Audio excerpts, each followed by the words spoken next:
Olá, boa tarde, amigos internautas.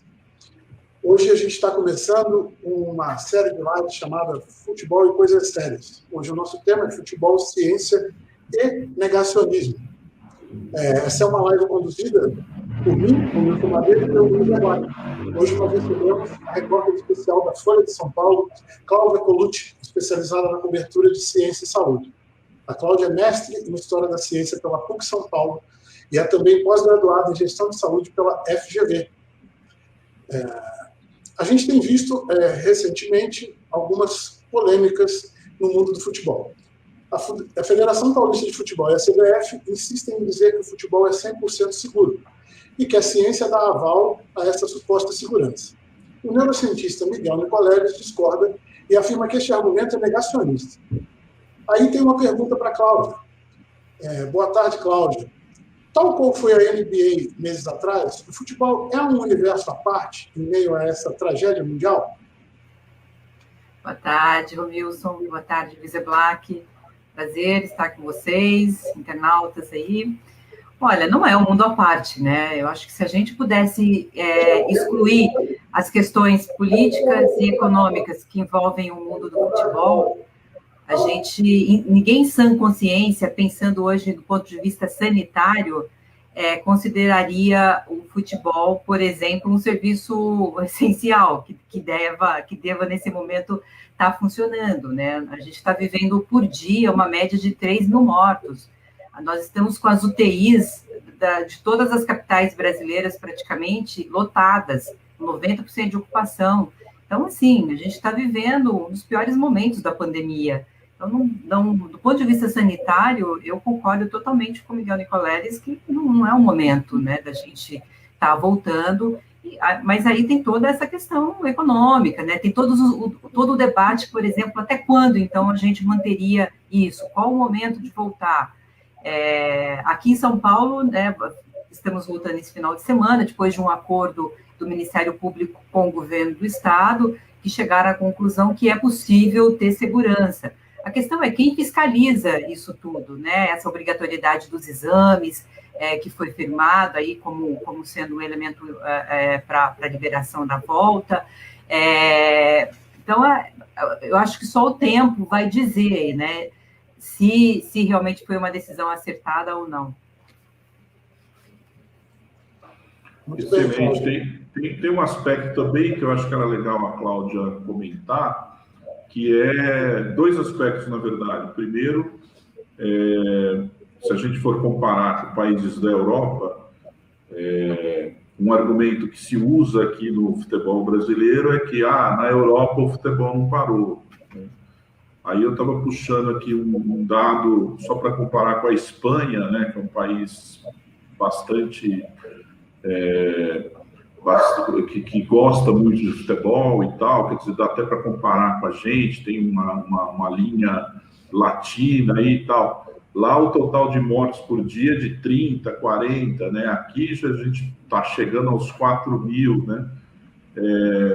Gostaria que a Cláudia comentasse mais isso, essas comparações, quer dizer, só porque a Espanha tem futebol, o Brasil tem que ter, ou mesmo nos Estados Unidos, né, que é uma outra característica, a NBA fez uma bolha e tal. Como é que você vê essas questões? Então, eu acho que também são situações totalmente incomparáveis. Primeiro que, tanto nos Estados Unidos quanto nos países europeus, a gente viu que existiu um lockdown de fato, né, nos momentos cruciais, onde a pressão dos leitos hospitalares estava no limite, quando a circulação do vírus estava muito intensa, eles pararam. Então, aqui a gente não consegue parar. Lá existe um discurso uniforme sobre medidas preventivas, uso de máscara é mandatório. Aqui a gente vê o próprio presidente da República ainda com um discurso negacionista, ainda não fazendo questão de sair a público sem usar máscara. Então, assim, a gente tem que avaliar esse contexto todo, né? Não é só liberou o futebol, mas porque tem mais segurança que a gente, né? Vacinação, né? A gente vê nesses países o avanço da vacinação e a gente lá atrás. Então, assim, sem olhar esse contexto todo e o momento que a gente está vivendo, eles lá já estão em outro momento, o pior já passou, né? E com esse avanço da vacinação, eu acho que cada vez mais vai poder se abrindo mais. Agora aqui não, aqui ainda não temos essa tranquilidade. O futebol, Cláudia, é antes de tudo um negócio. Com os recursos oriundos das transmissões esportivas, as grandes redes de comunicação atuam mais como sócias dos organizadores do futebol. Assim, essas emissoras acabam sendo menos críticas na cobertura esportiva do que deveriam. Aí tem uma questão. Na área da saúde, há grandes discussões éticas e morais envolvendo, desde a relação dos médicos patrocinados por laboratórios até os limites das pesquisas científicas no campo da genética. Pode-se comparar esse debate na ciência que ocorre na cobertura de jornalismo esportivo ou futebol? Você acha que em ambos os casos há um capitalismo selvagem?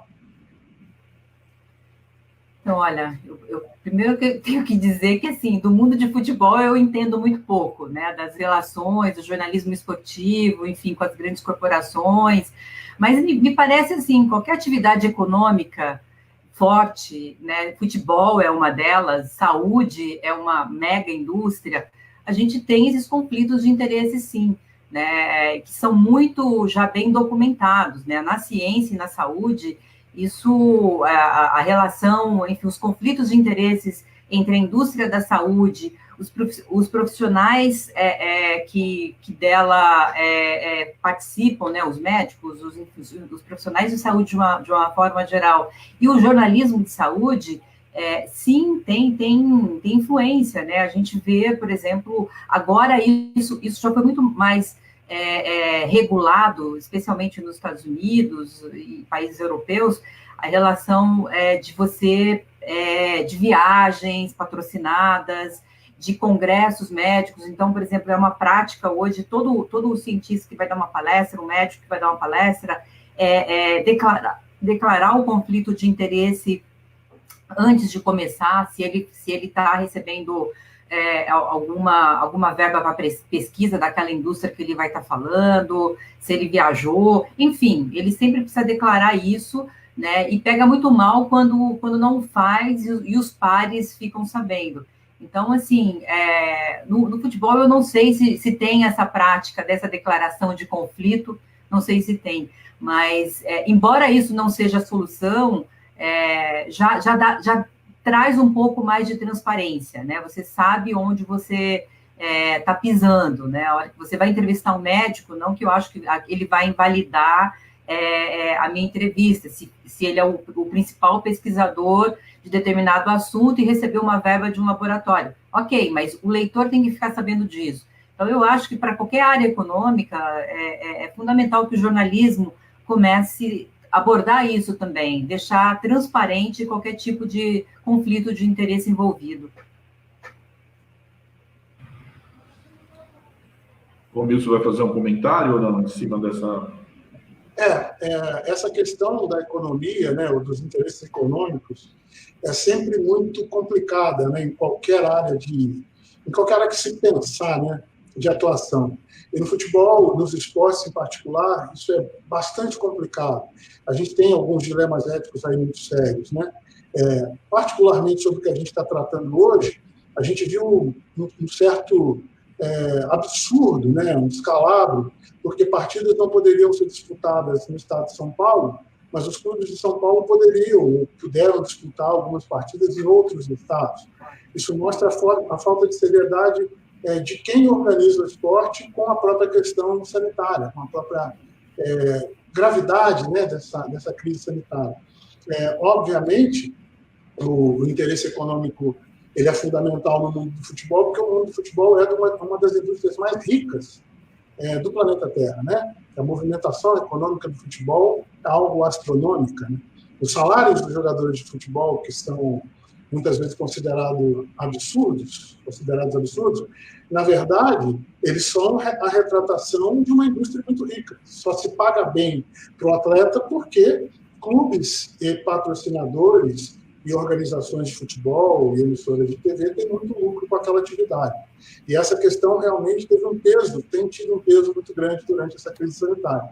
Quer seguir, Black? Quer comentar alguma coisa sobre? Vamos lá, vamos entrar no bloco 3 aqui. Bloco 3 vai ter mais emoção, Cláudia, Romilson. Futebol é tão negacionista que esconde barbaramente o racismo desde o século passado. Só para a gente citar um caso aqui do qual a gente vai falar, né? Que é justamente o goleiro Barbosa, titular da Seleção Brasileira em 1950, e que estaria completando 100 anos, né, agora, deste ano de 2021. Ele é uma das maiores vítimas do racismo aí, e aí não sou eu que estou dizendo, né? Muita gente fala isso, inclusive um ex-goleiro, o goleiro Jefferson, foi um bom goleiro do Botafogo do Rio de Janeiro. Ele não só embasava isso que eu acabei de falar, dizendo que o Barbosa sofreu racismo a vida toda, como também ele contava que chegou a ser barrado numa convocação da Seleção Brasileira por causa da cor da pele, né? E por que o Barbosa foi tão perseguido, né? Para quem não entende de futebol, né? Para quem não acompanha, como a Cláudia, o Barbosa ele tomou os 2 gols na final da Copa de 1950, 2 gols tomáveis, né? Eram gols, não foi falha, pelo menos na minha opinião, e o Brasil perdeu uma Copa que todos achavam que estivesse ganha, né? A final no Maracanã, chamado também de Maracanaço, né?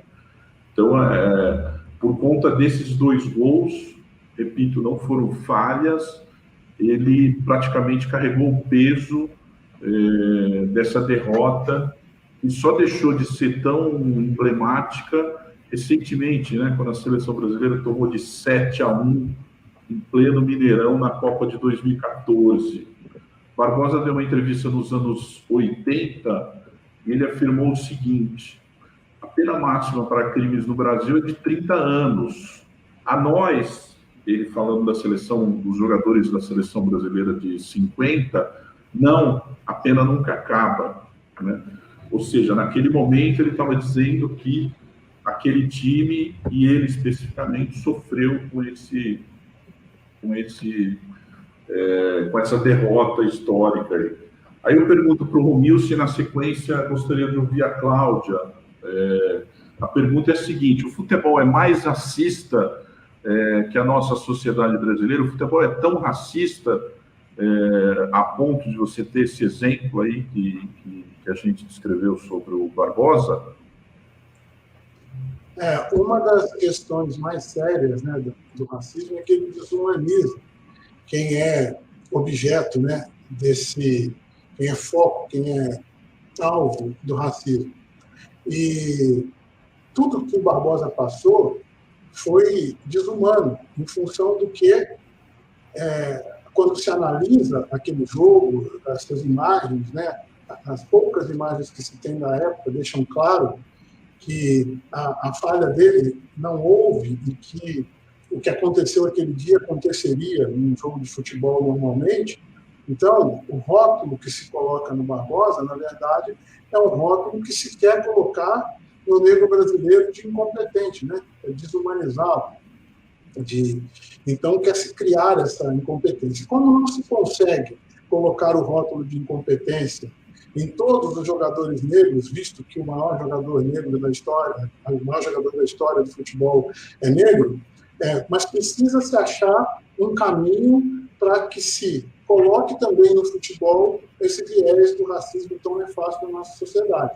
E o rótulo de que goleiros negros não funcionam serviu muito bem a esse propósito, né? Quer dizer, veja bem, até onde os negros vão bem, que é na esfera esportiva, eles demonstram a sua falta de uma natureza de competência, vamos colocar assim, uma competência natural. Por quê? Porque, veja só, no gol eles não podem jogar. Por quê? Porque a cor da pele não permite. Tem algo mais absurdo, né? Se a gente pensar, a cor da pele de alguém não permite que ela faça algo. E se colocou isso no futebol, se colocou isso com o Barbosa, e ele estaria completando 100 anos, né, se vivo estivesse, nesse mês de abril. Então, eu acho, Eduardo, que o futebol ele é igualmente racista e ele tem elementos que tentam atenuar esse racismo.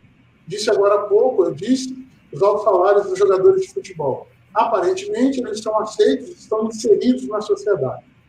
Nós que trabalhamos com jornalismo sabemos, muitas vezes a cobertura jornalística não se pauta por uma isenção.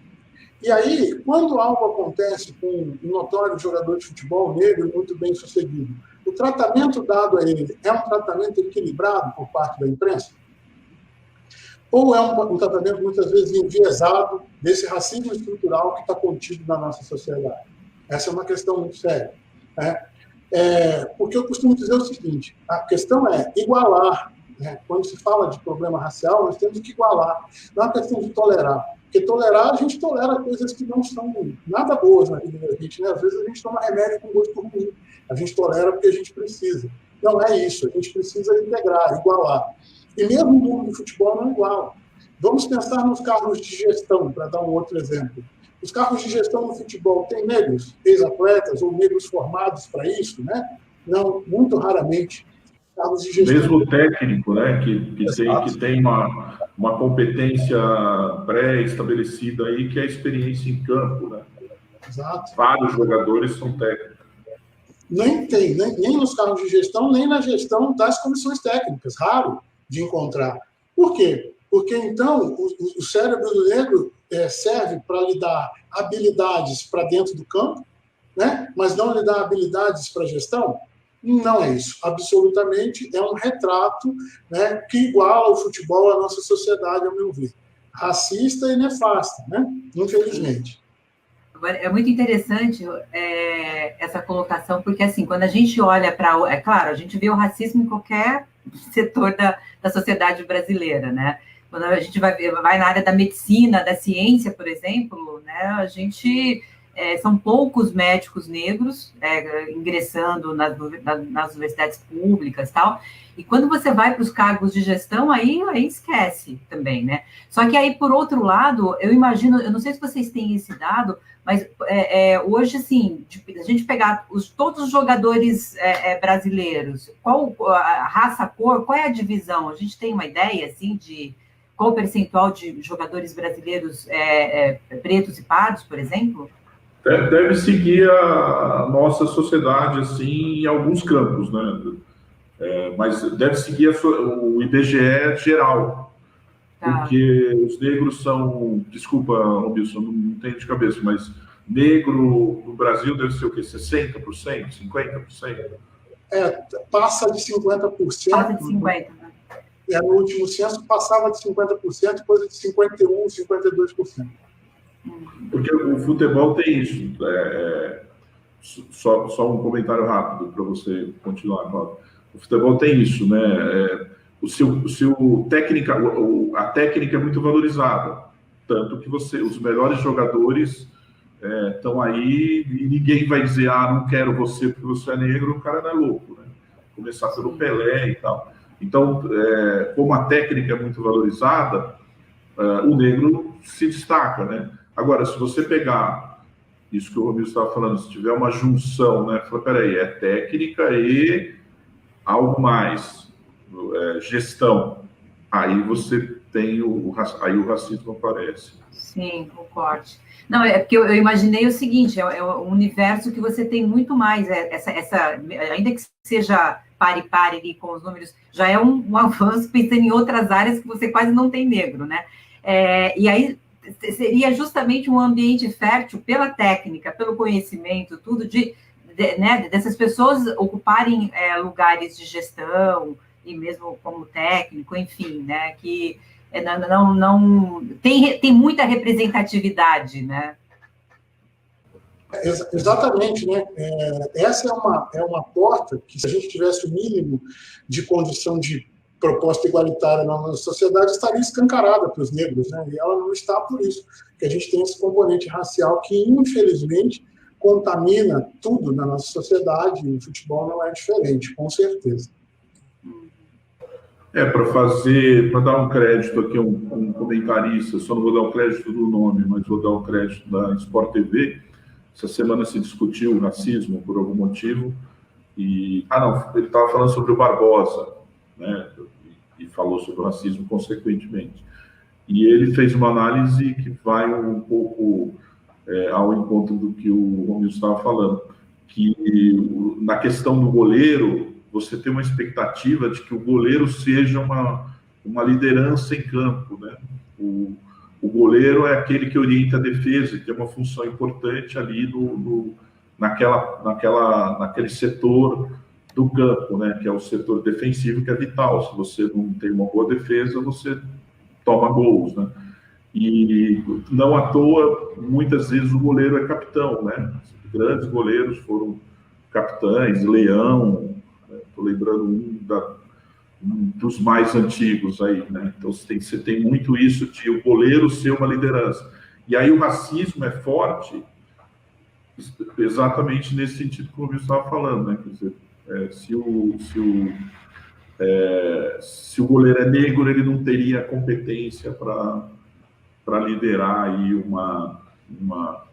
um setor do campo, né? E aí ele não poderia ser goleiro. O goleiro é aquele sujeito que fica muito tempo isolado, ele precisa ter um preparo intelectual. Aí eu gostaria de falar disso, porque eu fui goleiro e, né, um pouco isso é verdade. Ele precisa ter um preparo psicológico, intelectual não, psicológico, porque às vezes ele fica 80 minutos sem pegar na bola, e quando a bola vai no gol, ele pega.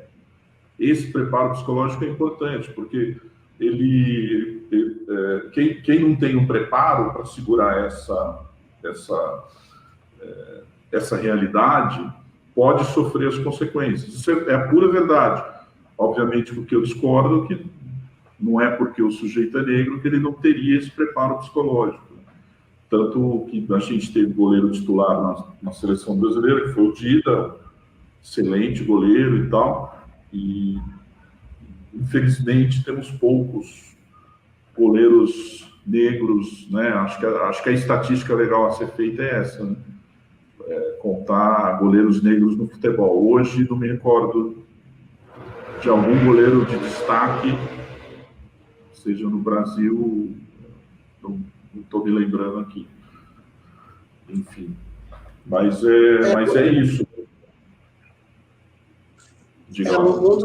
No mundo, se pensar nos grandes clubes, é difícil de encontrar realmente, mas nós temos, né, no futebol europeu, e no futebol brasileiro, recentemente surgiu aí um nome daqueles que potencialmente vem a ser um jogador de alto nível, que joga no gol e que é um jovem negro, né, revelado pelo Flamengo recentemente.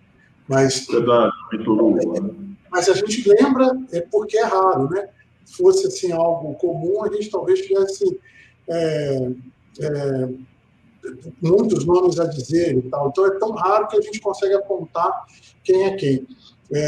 No mundo a gente tem exemplos maiores, nas ligas, né, eu diria, a gente tem exemplos maiores. Agora, vocês veem essa discussão crescendo no mundo do futebol, porque a gente vê em outras áreas, né, nos últimos anos, essa questão do racismo muito presente, né, com muita discussão, com iniciativas das empresas, de aumentar os seus quadros de funcionários negros. Enfim, está tendo uma movimentação até muito puxada pelo movimento negro, que está fortalecido, né? A gente vê várias lideranças aí todo dia movimentando, e o debate crescendo, seja pelo BBB, pelas discussões do BBB, enfim, você vê o assunto quase todo dia hoje na mídia, né? Seja ainda pelas arbitrariedades que a gente vê, pelos crimes que a gente vê, né, contra os negros. Enfim, o debate está aí. Vocês veem isso também dentro do futebol? Melhorou porque se jogou mais luz sobre a questão. Não é que hoje o racismo seja menor ou seja maior do que ele era antes, né? O racismo sempre existiu como uma coisa muito presente que permeia as nossas relações sociais há séculos. O que tem hoje diferente é que há mais luz sobre o racismo. Então, isso que você falou tem acontecido, sim. O mundo do futebol tem tido mais vozes falando a respeito e algumas delas até com alguma notoriedade. Uma reação maior e mais estruturada sobre a questão do racismo quando ele acontece dentro do campo. Isso, a FIFA, né, uma organização europeia de domínio totalmente branco na sua gestão, desde que ela começou, ainda não conseguiu, né, perceber a gravidade, tanto é que ela continua tratando com paliativos quando tem uma ação racista dentro de um jogo. Ela precisava trabalhar com questões mais sérias, até mesmo o banimento de clubes que têm torcedores ou jogadores que atuam com racismo, que acontece dentro do campo e acontece fora. E ela nem pensa nesse nível de cobrança, né, dessa situação. Mas é melhor à medida que a gente tem jogado mais luz, e essa luz tem estado em todos os lugares, né?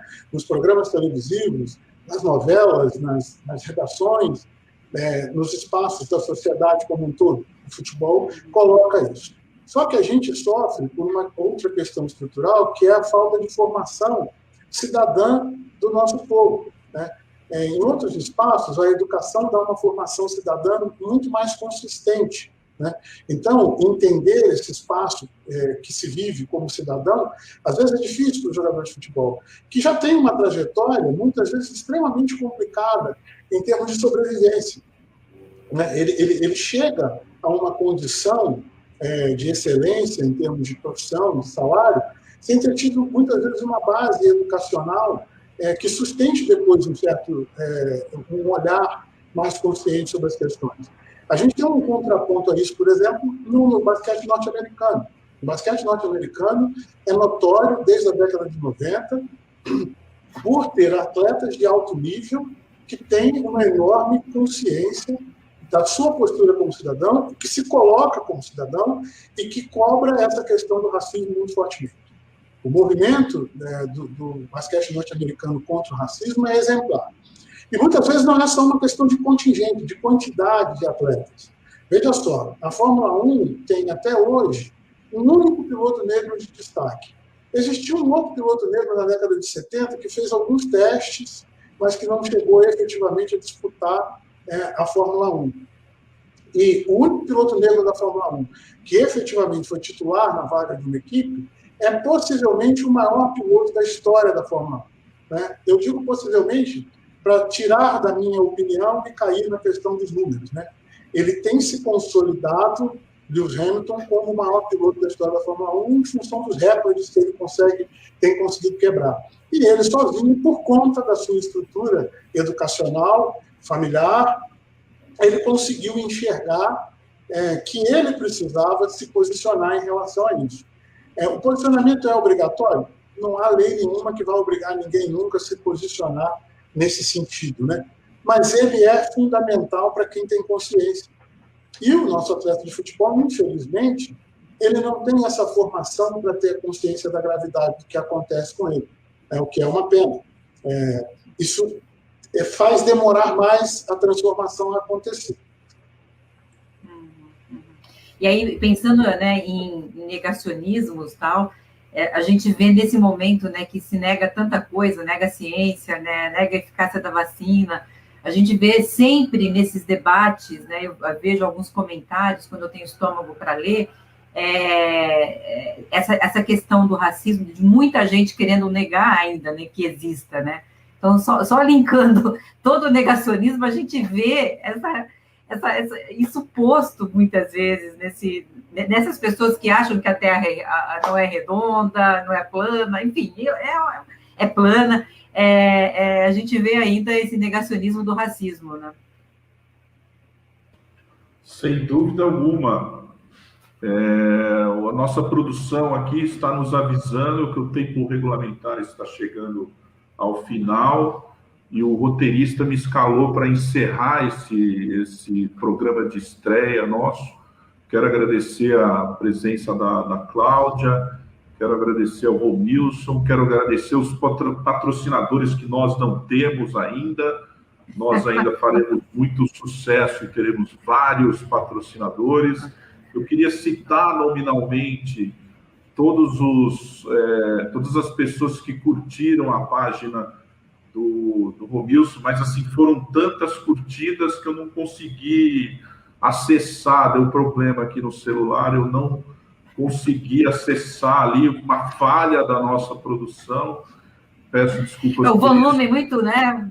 Volume muito grande volume, e tal.